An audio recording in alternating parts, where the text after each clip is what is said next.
일어나서 수종들더라 라는 제목으로 하나님 말씀 전합니다. 나병 환자를 치유하시고 백부장의 하인을 치유하신 주님은 오늘 본문 말씀의 세 번째로 베드로 장모의 열병을 치유하십니다.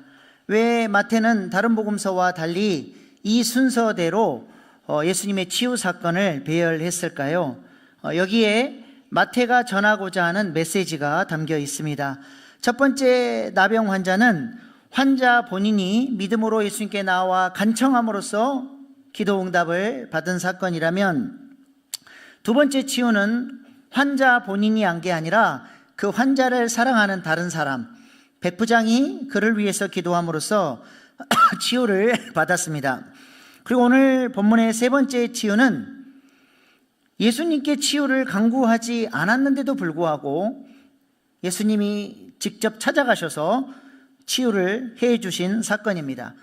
첫 번째는 자신의 문제를 위해서 기도했고, 두 번째는 타인의 문제를 놓고 기도한 것이라면, 세 번째는 치유를 위한 강구가 없었음에도 불구하고 예수님이 직접 찾아오셔서 치유해 주신 사건입니다. 영적 수준이 점점 올라가는 게 느껴지십니까?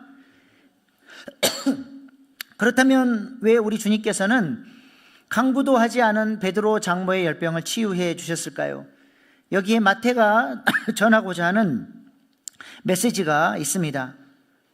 베드로는 지금 예수님의 제자가 돼서 나를 따르라 말씀하신 그 예수님의 스피릿을 따라 하나님 나라를 위해서 살기 위하여 예수님과 동행하고 있습니다. 베드로가 동행했기 때문에 하나님께서 베드로가 미처 강구하지 못한 것까지도 들어 응답해 주시고 베드로의 삶에 관여해 주셨다는 것입니다. 베드로가 어떤 사람이냐? 마태복음 4장 19절로 20절 말씀 같이 보십시다. 시작. 말씀하시되 나를 따라오라. 내가 너희를 사람을 낚는 어부가 되게 하리라 하시니 그들이 곧 그물을 버려두고 예수를 따르니라. 아멘. 베드로는 이미 예수님의 콜링을 받고 모든 것을 버려두고 사람을 낚는 어부가 되기 위하여 예수님을 따라서 구속사를 위하여 살아가고 있었습니다. 이렇게 베드로가 그의 나라와 의를 구하며 살았더니 나머지는 누가 책임져 줘요? 우리 주님이 책임져 주시는 은혜를 경험하고 있다는 것입니다. 산상수훈에서 우리 주님이 말씀하셨던 그 말씀이 지금 이루어지고 있는 것입니다. 엘리야 시대에 먹을 것이 없이 3년 6개월 동안 심각한 기근이 들었을 때 하나님께서 엘리야를 어떻게 도와주셨습니까?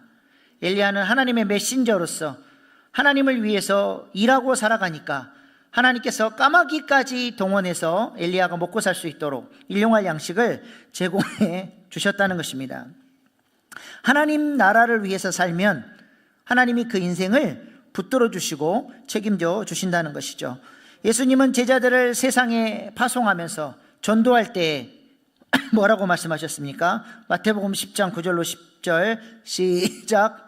너희 전대에 금이나 은이나 동을 가지지 말고 여행을 위하여 배낭이나 두발 옷이나 신이나 지팡이를 가지지 말라. 이는 일군이 자기의 먹을 것 하는 것이 마땅함이라. 아멘. 주님의 명령에 순종하고 복음을 전하는 삶을 살기 위하여 나아가는 제자들을 향해서 내가 너희들 책임져 줄 테니 걱정하지 말고 나아가라. 그의 나라와 의를 구하면 나머지는 책임져 주시겠다는 것입니다. 실제로 지난 10년간 저와 제 아내가 하잉알티 사역을 하면서 채워주시는 하나님의 은혜를 많이 경험했습니다. 가기 힘들고 우리가 가지고 있는 이제 돈도 없고 하나님 못할 것 같아요 하면 하나님이 아니야, 너희들 해야 돼. 하나님께서 말씀하신 대로 순종하면 하나님이 그때그때 필요한 것들을 채워주시는 은혜를 통해서 하잉알티의 사역을 이어올 수 있었습니다. 그리고 그렇게 이 사역을 해나가는 과정 중에 하나님께서 저를 일신교회로 보내주셨고, 그 이후에는 우리 일신교회 성도님들이 이 비전에 같이 동참해 주시고 함께 기도해 주시고 후원해 주셔서 이 사역을 지금까지 담대히 해나갈 수 있었습니다.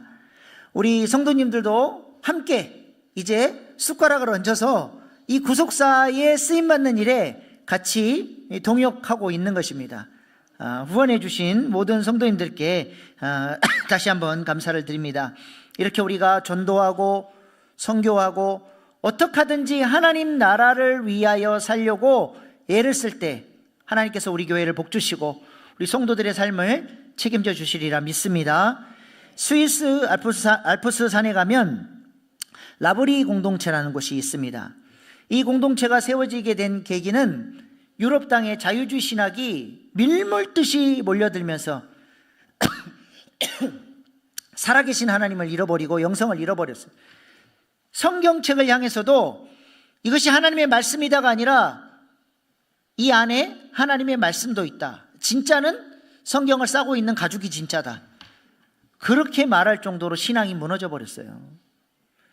그렇게 인간의 이성을 높이 찬사하고 인간의 이성이 하나님을 다할 수 있을 것처럼 교만했던 그 사람들에게 세계 1차 대전, 2차 대전을 통해서 인간의 이성이 얼마나 악한지, 인간이 한계가 있을 수밖에 없는 것인지를 하나님께서 똑똑히 보여주셨죠.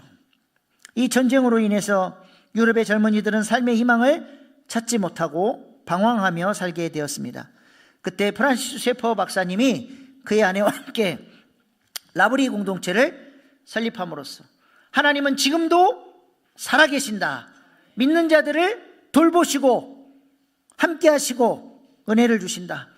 참된 진리를 선포하고 진리를 몰라 방황하는 유럽의 젊은이들을 위해서 라브리 공동체를 설립했습니다. 이 라브리라고 하는 말이 피난처라는 뜻인데요.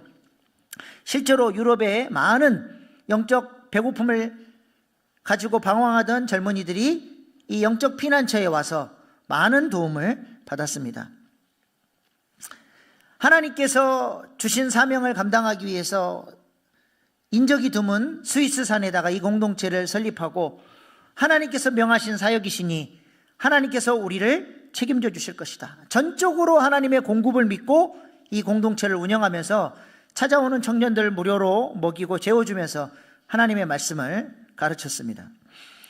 어느 날 아내 이디스 셰퍼 여사님께서 오늘 저녁을 끝으로 먹을 양식이 다 떨어졌습니다 라고 이야기를 하는 것입니다.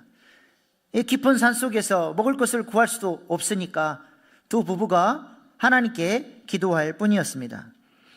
그렇게 날이 밝고 아침 식사 시간이 되었는데 바깥에서 웅성웅성 사람 소리가 나요.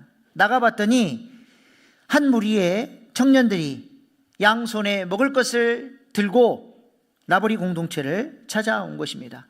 이 공동체가 여러 나라의 젊은이들을 환대하고 돌보고 하나님의 말씀을 가르쳐주는 곳이고 또 많은 사람들을 무료로 이렇게 음식을 제공하는 곳으로 알고 있어서 이곳에 와 있는 여러 청년들과 음식을 나눠 먹고 싶은 마음에 이렇게 먹을 것을 들고 왔다는 것입니다.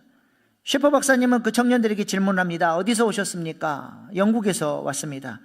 어제 런던 히드로 공항에서 비행기를 타고 스위스 취리 공항에 도착해서 버스를 타고 이곳까지 오게 됐습니다. 감동을 받은 셰퍼 박사님은 또 질문합니다. 이곳에 오기 위해 언제 계획을 세우셨나요? 우리는 다 직장인들이기 때문에 몇 달 전부터 라브리 공동체에 방문하기 위해서 계획을 세웠습니다. 셰퍼 박사의 눈에 눈물이 고이기 시작했습니다. 하나님께서 오늘 우리의 아침 식사를 위하여 내가 알지 못하는 젊은이들을 몇 달 전부터 이곳에 가고 싶다는 소망을 주시고 또 함께 음식을 나눠 먹고자 하는 그 마음을 주셔서 이 시간, 이 아침, 이 은혜의 식탁에 하나님께서 우리를 초청하셨구나. 하나님의 놀라운 계획하심을 찬양합니다.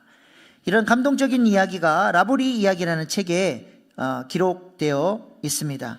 이처럼 살아계신 하나님은 그의 나라와 의를 구하며 하나님을 의지하며 살아가는 사람들을 돌보시고 책임져 주시는 하나님이신 줄로 믿습니다. 하나님은 지금도 이렇게 그의 나라와 의를 구하는 사람들을 찾고 계시고 그들을 통해서 하나님 나라의 일들을 이루어 가고 계십니다. 골로새서 말씀 사경 때 잠깐 말씀을 드렸던 이야기인데요. 러시아 바실레이 목사님의 이야기입니다. 러시아 공산국가에서 태어난 이분은 대대로 그 공산 국가에서 목회를 하는 목회자 가정에서 태어났습니다. 목회를 하는 동안 러시아 당국으로부터 수많은 핍박을 받아야 했습니다. 아버지는 비밀 경찰들에 의해서 이미 순교하셨고 자신이 없는 사이에 들이닥친 비밀 경찰에 의해서 자신의 딸이 체포가 됐는데 말을 해서 아이 손을 묶고 비밀 경찰들이 질질 끌고 가버렸어요. 그래서 딸이 옷이 다 찢어지고 이 가슴부터 그냥 배꼽까지 다 피부가 벗겨지는 끔찍한 부상을 당하게 됩니다. 아버지가 돌아가셨을 때는 그렇게까지 눈이 안 뒤집어졌는데 자신의 사랑하는 딸이 그래버리니까 이 목사님이 너무 마음이 괴로운 거예요. 이런 끔찍한 고난을 당하면서 이분의 마음 가운데 풀리지 않는 신학적인 질문이 있는 것이죠. 왜 우리 주님이 십자가에서 사탄 마귀를 다 박살 내버렸으면 우리가 이렇게 핍박당하고 고난당하지 않는데 왜 우리 주님이 십자가에서 그것을 다 이루지 않았냐? 우리 주님의 십자가가 힘이 부족하기 때문인가? 이런 해결되지 않는 신학의 질문을 가지고 제가 러시아 방문했을 때 이분이 질문을 하신 거죠. 왜 우리 주님이 그때 십자가에서 마귀를 끝장내버리시지 왜 남겨놨냐는 거예요. 왜 우리가 마귀에게 이렇게 유혹을 받고 고통을 당하며 살아야 되냐는 거죠.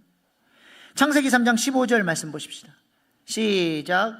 내가 너로 여자와 원수가 되게 하고 내 후손도 여자의 후손과 원수가 되게 하리니 여자의 후손은 내 머리를 상하게 할 것이요 너는 그의 발꿈치를 상하게 할 것이니라 하시고. 아멘. 하나님이 지금 이 말씀을 통해서 자존심 선언을 하고 있는 거예요. 마귀가 하나님을 대적하기 위해서 하나님의 형상으로 만든 사람을 공격해서 넘어뜨렸어요.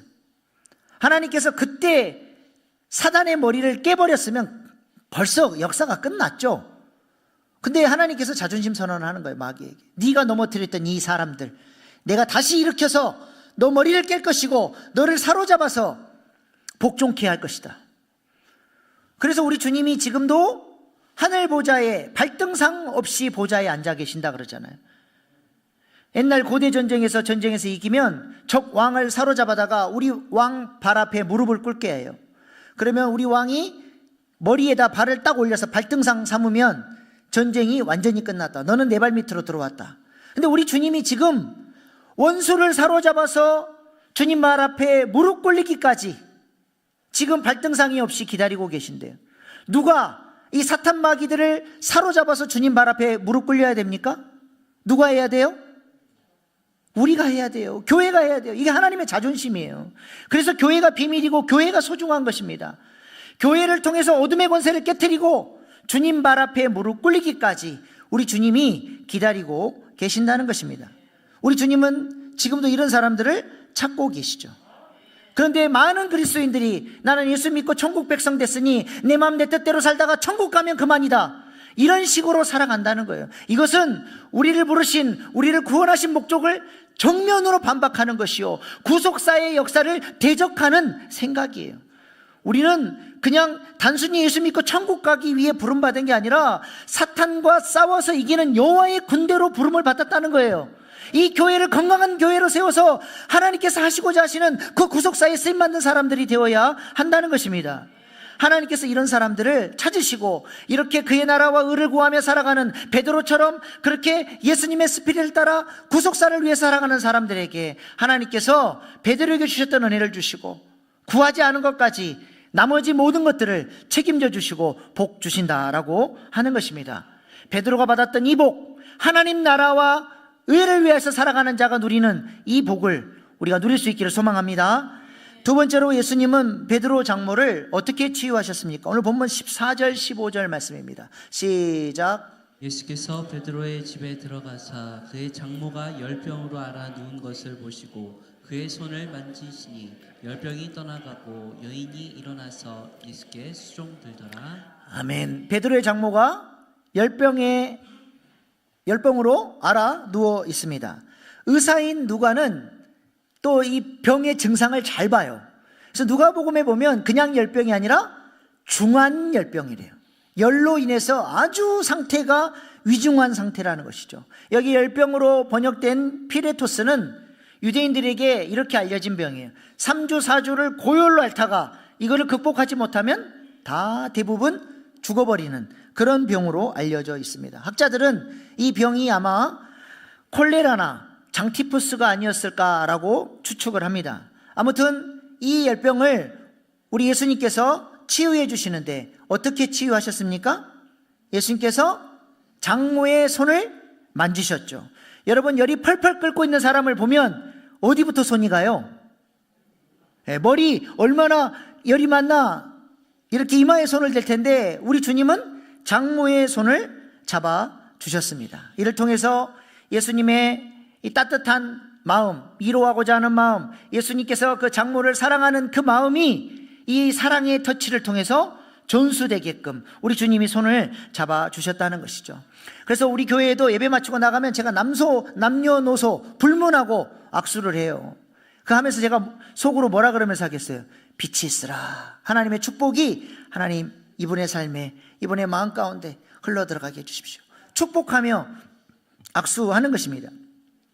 세계적인 터치 연구소의 소장인 티파니 필드 박사는 터치가 신체 및 건강에 엄청난 영향을 미친다는 연구 결과를 발표하면서 터치라고 하는 책을 썼습니다.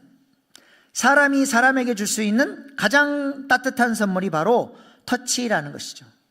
터치라는 책에 보면 이런 이야기가 등장을 합니다. 세계 2차 대전이 활발하게 일어나고 있을 때입니다. 이탈리아의 한 도시가 있는데 강으로 도시가 나눠져 있는데 한쪽 도시는 연합군이 들어와서 고아원에 풍성한 물자를 제공해줘서 아이들이 영양가 있는 음식을 제공받을 수 있는 고아원이 있었는데 반대편에는 연합군의 손길이 미치지 않아서 항상 물자가 부족하고 아이들에게 충분한 영양식을 제공해주지 못하는 그런 고아원이었습니다. 그런데 놀랍게도 자원이 풍부하지 않은 그 고아원의 아이들이 자원이 풍부했던 고아원보다 훨씬 질병도 덜 걸리고 사망률도 2배나 낮았다는 거예요.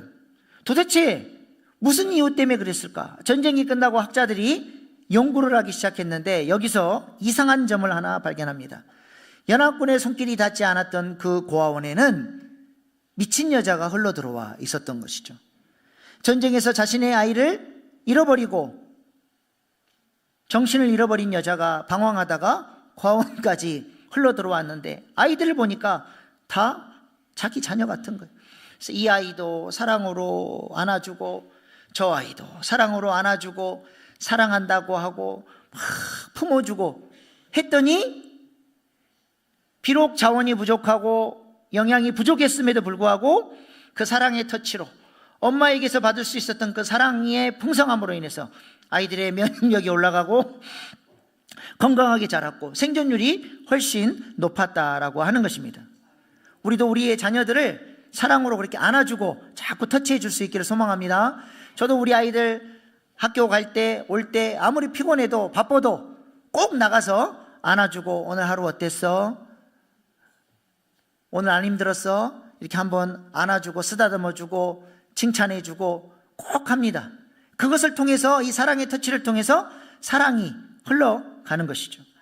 이것이 바로 사랑으로 터치하는 접촉의 능력인 것입니다. 예수님께서 이러한 사랑의 터치로 베드로의 장모의 손을 만져준 것입니다. 근데 누가복음에 보면 병 치유하는 방법이 좀 달라요. 누가는 의사니까 더 세밀하게 예수님께서 어떻게 이 여인을 치유하셨는지를 더 봤죠. 누가복음 4장 39절 시작. 예수께서 가까이 서서 열병을 꾸짖으신데 병이 떠나고 여자가 곧 일어나 그들에게 수종되니라. 아멘. 네. 여기서 꾸짖었다는 표현은 예수님이 귀신을 꾸짖고 내쫓으실 때 썼던 표현과 동일한 표현이에요. 다시 말해서 예수님 그 장모의 열병의 근원이 뭐냐? 귀신의 역사가 있었다라고 하는 것입니다. 어쩌면 베드로 장모는 예수님을 별로 안 좋아했었던 것 같아요. 일 잘하고 듬직하던 그 사위 베드로가 어느 날 예수라는 청년을 만나더니 헷가닥 해가지고 모든 것을 버려두고 떠나버렸어요. 예수님의 스피릿, 베드로의 스피릿을 모르니까 그 스피릿 안으로 안 들어오니까 온통 정죄하고 손가락질할 일밖에 안 보이는 것입니다. 성경에 보면 베드로와 안드레를 소개할 때 그냥 두 형제라고만 소개를 해요. 근데 야고보와 요한을 소개할 때는 세베대의 아들이라고 소개를 합니다. 야고보와 요한은 아버지 이름을 거론하는데 베드로와 안드레는 왜 아버지 이름을 거론 안 할까요? 아마 빨리 돌아가신 것 같아요. 아버지가 안 계셨던 거죠. 그러니까 베드로가 아버지 대신에 장모님을 자신의 집에 모셔서 잘 보필한 것입니다. 그런데 그렇게 고맙고 듬직했던 사위가 어느 날 변화되어 모든 것을 버려두고 떠나버렸으니 장모의 마음이 열불이 터진 거예요. 속상해서 화가 나고 분노하고 예수를 미워하고 정죄하고 그랬을지도 모르겠습니다. 그래서 어떤 학자들은 베드로의 장모 열병이 화병이었을 것이다 라고 이야기하는 분들도 계십니다. 그런데 이렇게 화가 나고 열불 터질 때, 분노할 때 영적으로 매우 조심해야 됩니다. 왜 그렇습니까? 에베소 4장 26절 27절 말씀 보십시다. 시작. 분을 내어도 죄를 짓지 말며 해가 지도록 분을 품지 말고 마귀에게 틈을 주지 말라. 마귀가 언제 틈을 타요? 분노할 때 마귀가 틈타기 쉽다는 거죠. 베드로의 장모가 화병이 나가지고 분노하고 열불 터져 할 때 바로 그 순간 마귀가 그 틈을 타고 들어간 것이죠. 그래서 예수님께서는 열병을 꾸짖어서 치료하신 것입니다. 이를 통해 육체의 질병을 치유해 주셨을 뿐만 아니라 그 다음에 사랑의 터치로 그 마음 안에 있는 상처, 예수님을 향한 미움, 베드로를 이해하지 못했던 그 왜곡된 그 마음을 사랑의 터치를 통해서 우리 주님께서 그 마음까지 치료해 주신 것입니다. 그러므로 예수님의 치유는 단순히 육체의 질병만을 치유한 것이 아니라 귀신을 쫓아냄으로써 영적인 문제도 해결해 주셨죠. 사랑의 터치로 베드로 장모의 상처도 어루만져 주셨죠. 육체의 질병도 치유해 주시는 전인적인 치유를 주신 줄로 믿습니다. 바로 이러한 치유를 주시기 위해서 예수님께서 이 땅에 오셨다라고 오늘 본문 말씀이 얘기하죠. 16절로 17절 말씀 보십시다. 시작. 저물매 사람들이 귀신 들린 자를 많이 데리고 예수께 오거늘 예수께서 말씀으로 귀신들을 쫓아내시고 병든 자들을 다 고치시니 이는 선지자 이사야를 통하여 하신 말씀에 우리의 연약한 것을 친히 담당하시고 병을 짊어지셨도다 함을 이루려 하심이더라. 아멘. 이사야의 예언대로 신적 교환을 통해서 전인적인 치유를 주시기 위해서 예수님이 이 땅에 오셨다는 겁니다. 베드로의 장모의 열병이 치유됐다는 소식이 온 동네에 순간적으로 다 퍼졌을 거예요. 근데 왜 사람들이 바로 달려오지 저물고 해가 진 다음에 예수님께로 왔을까요? 바로 전날이 안식일이기 때문에 그래요. 안식일 날은 종교 지도자들이 아무것도 못하게 해요. 병 치유도 하지 말라 그랬어요. 그러니까 지도자들이 가르쳐준 대로 율법을 철저하게 지키기 위해서 해가 지기까지 안식일이 끝나기를 기다렸다가 바로 달려온 것이죠. 이렇게 열심으로 종교 생활을 하는데 이들의 삶의 모습은 어때요? 여전히 악한 마귀에 의해서 휘둘리고 질병의 죄와 사망의 지배 아래서 고통당하며 살고 있었다는 것입니다. 종교 생활이, 율법이 그들을 영적인 문제에서 건져내지 못했다는 것이죠. 그런데 우리 예수님은 어때요? 예수님을 만나면 신적 교환의 은혜, 예수님께서 우리의 질병과 저주와 죄와 사망의 문제를 다 가져가시고 우리에게는 치유와 나음과 영광과 부요함과 용서와 하나님 자녀의 권세를 신적 교환을 통해서 바꿔 주신다는 것입니다. 그래서 예수님을 만난 사람은 전인적으로 치유를 받게 되어 있는 줄로 믿습니다. 오늘 이 시간에도 예배 가운데 찾아오신 하나님을 우리가 의탁할 때 우리에게 전인적인 치유의 은혜가 나타나게 되리라 믿습니다. 마지막 세 번째로 치유의 결과입니다. 오늘 본문 15절입니다. 시작. 그의 손을 만지시니 열병이 떠나가고 여인이 일어나서 예수께 수종들더라. 아멘. 예수님께서 귀신을 쫓아내시고 사랑의 터치를 통해서 그 여자의 손을 잡아서 일으키셨는데, 이 일으키다라고 하는 단어가 예수님께서 부활하셔서 일어나셨던 것과 똑같은 단어예요. 부활의 능력을 보여주는 단어가 바로 일어난다라고 하는 단어입니다. 육신의 질병에 사로잡혀 있었고 마음의 상처와 애곡된 생각에 사로잡혀 있었고 그래서 근심과 화병에 시달렸던 여인, 그래서 귀신까지 들어와서 그 여인을 괴롭혔던 한 여인이 예수님을 만나고 나니까 전인적인 치유를 경험하고 완전히 새로운 존재로 부활한 것처럼 새로운 새 사람으로 부활하고 일어나서 이제는 무엇을 위해서 살아요? 일어나자마자 뭐 했어요? 예수님께 수종들더라. 여기 수종든다는 단어는 단순히 음식이나 서빙하고 접대한다 그런 의미가 아니라 디아코니아라고 하는 단어를 씁니다. 여기서 우리 교회를 섬기는 집사의 직분 디콘이라고 하는 이 디아코니아라고 하는 단어가 이 집사의 용어의 유래예요. 디아코니아의 섬김은 뭐냐? 가장 중요한 핵심이 뭐냐? 내 힘으로 누군가를 섬기는 게 아니라 하나님의 사랑이, 하나님의 능력이 먼저 주어져서 그 사랑을 흘려보내는 거예요. 이 사랑은 하나님을 높이는 사랑이기 때문에 내가 이 사랑을 흘려보내면 이 사람도 하나님을 찬양하고 높이는 것이지 그것이 나에게로 영광이 오는 것이 아니라는 거예요. 이건 잘못된 섬김이에요. 내가 이렇게 섬겼으니까 내가 대접받아야 된다. 내가 이렇게 섬겼으니까 내가 영광받아야 된다. 이거는 하나님께서 부어주신 사랑이 아니에요. 이건 자기 의에서 나오는 잘못된 사랑이죠. 진짜 섬김, 디아코니아의 섬김은 뭐냐? 대가를 바라지 않는 사랑. 하나님이 부어주신 그 사랑을 거저 받았으니 거저 흘려보내주는 사랑이 바로 디아코니아의 사랑인 것입니다. 근데 교회 안에 문제가 생기는 이유가 뭐예요? 내가 이렇게 섬겼는데 왜 교인들이 안 알아주냐는 거예요. 왜 인정을 안 해주냐는 것이죠. 여기서부터 교회 안에 문제가 생겨나는 것입니다. 그러나 성경에는 내가 열심히 봉사하고 죽도록 헌신했는데 아무도 안 알아봐주면 기뻐하고 즐거워하라 그랬어요. 왜 그래요? 안 알아봐주는 게 더 좋은 거래요. 왜 그렇습니까? 하나님께서 하늘 상급으로 갚아주시기 때문에 그렇습니다. 누가 알아봐줘 버리면 너는 칭찬받았고 네가 영광 다 받았으니 내가 줄 게 없다. 우리는 하나님께 받을 상급을 사모할 수 있기를 소망합니다. 근데 이 비밀을 모르니까 자기 의로 섬기고 알아달라 그러고 안 알아주니까 상처받고 갈등하고 하늘 상급도 다 잃어버리면서 살아간다는 것이죠. 그러므로 디아코니아의 섬김은 대가를 바라는 섬김이 아니라는 것입니다. 어떤 집사님이 천국에 갔습니다. 천사가 천국 이것저것을 보여주고 점심시간이 돼서 천국 식당에 갔는데 저 멀리서 나이 드신 분이 열심히 서빙을 하고 계시더래요. 가만히 보니까 몇 달 전에 돌아가신 우리 교회 장로님이. 그래서 가까이 가서 반갑게 인사하고, 장로님 저 김집사예요. 아이고 우리 장로님이 천국에서 뵈니까 너무 반갑네. 근데 왜 장로님은 천국까지 오셔서 천국 식당에서 서빙을 하고 계십니까? 그랬더니 장로님이 약간 개면쩍어 하면서, 내가 천국에 왔는데 우리 주님이 내가 너 섬기라고 장로 세워놨더니 폰만 잡고 대접만 받고 영광만 받고 왔으니까 너는 좀 섬김의 훈련이 더 필요하니 천국 식당에 가서 봉사하라고 발령을 냈다는 겁니다. 아, 그러세요? 근데 장로님보다 조금 더 빨리 가셨던 우리 담임 목사님이 생각이 난 거예요. 마침 우리 담임 목사님 내가 얼굴을 못 뵀는데 우리 담임 목사님 지금 어디 계세요? 그랬더니 장로님께서 그러시대요. 아, 네, 방금 막 배달 나가셨습니다.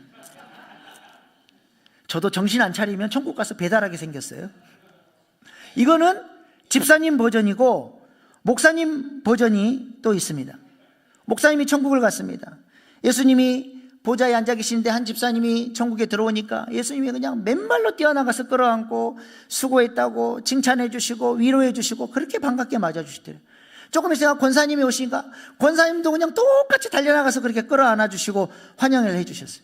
장로님이 오셨는데 장로님도 그렇게 반갑게 우리 주님이 맞아주시대요. 그래서 이 목사님이, 이야, 집사님, 권사님, 장로님도 저렇게 환영해 주니 나는 또 얼마나 환영해 주실까.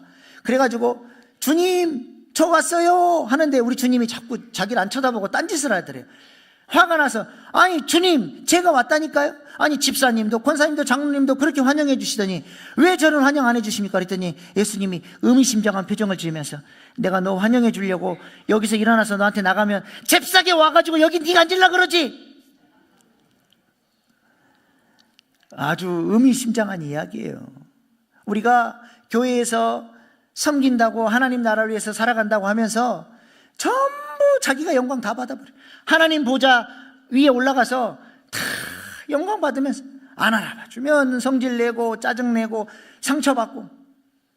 우리는 디아코니아의 섬김을, 주님께서 기뻐하시는 섬김을 할 수 있기를 소망합니다.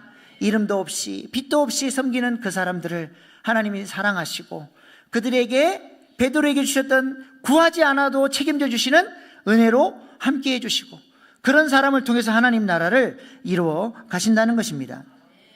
전남 고흥에 소록도라는 섬이 있습니다. 저주받은 땅, 천영의 땅이라고 불렸던 곳이죠. 나병 환자들이 격리되어 살던 그곳에 40년이 넘게 헌신하고 섬겼던 오스트리아 출신 마리안느와 마가렛 두 간호사가 있었습니다. 20대 꽃다운 나이에 소록도에 들어왔습니다. 딱 몇 년간만 하기로 했는데 소록도에 보니까 자신들의 피로가 너무 많이 보이는 거예요. 그래서 그곳에 남아서 40년 넘게 이름도 없이 빛도 없이 나병 환자들을 사랑으로 섬겼습니다. 한국 사람들은 마스크 쓰고 장갑 끼고 하는데 이 사람들은 사랑의 터치로, 맨손으로 그 환자들의 환부를 닦아주고 약을 발라주고 치료한 것이죠. 많은 사람들이 이들의 헌신에 감동해서 상을 주려고 하면 온갖 핑계를 대고 그 상 받는 날 휴가 간다고 가버려요. 60이 되고 70이 되고 잔치를 해주려고 그러면 다른 일이 있다고 핑계대고 가버려요. 사람들로부터 이만큼도 칭찬과 영광을 안 받으려고 그렇게 부단히도 애를 썼던 분들이죠. 그리고 70대 중반이 넘어서 이제 힘이 약해지고 소록도에 더 이상 자신들이 할 일이 없고 오히려 이 노인들이 이들에게 민폐가 되겠다 싶으니까 어느 날 새벽 조용히 편지 한 장 써놓고 고국으로 돌아가 버렸습니다. 오스트리아 40년이 넘은 세월 동안 한국에 살다가 소록도가 고향이지 오스트리아가 고향이겠습니까? 갔더니 오스트리아가 너무 생소한 거예요.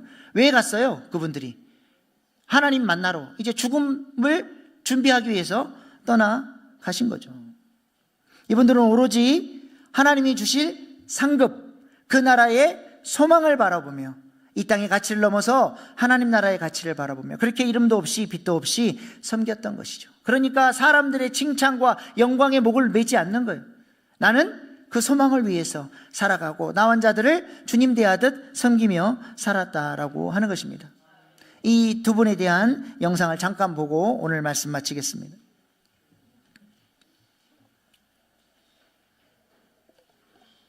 서가 아니라 미안해서 떠났습니다.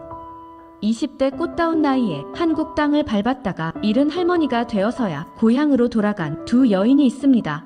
그런데 이분들 떠나면서 안녕히 계세요 한마디도 남기지 않았습니다. 무슨 일이 있었던 걸까요? 그들이 있었던 곳은 전남 고흥, 소록도, 한센병 환자들이 모여 살던 섬, 가족도 세상도 모두 등을 돌렸던 곳입니다. 사람들은 이 섬을 저주받은 땅이라 불렀습니다. 전염될까봐 그들 곁에 다가가지 않던 시절, 우리나라 사람들은 두려움에 마스크와 장갑으로 무장하고 그들에게 다가갔습니다. 하지만 오스트리아에서 온 마리안느와 마가렛은 달랐습니다.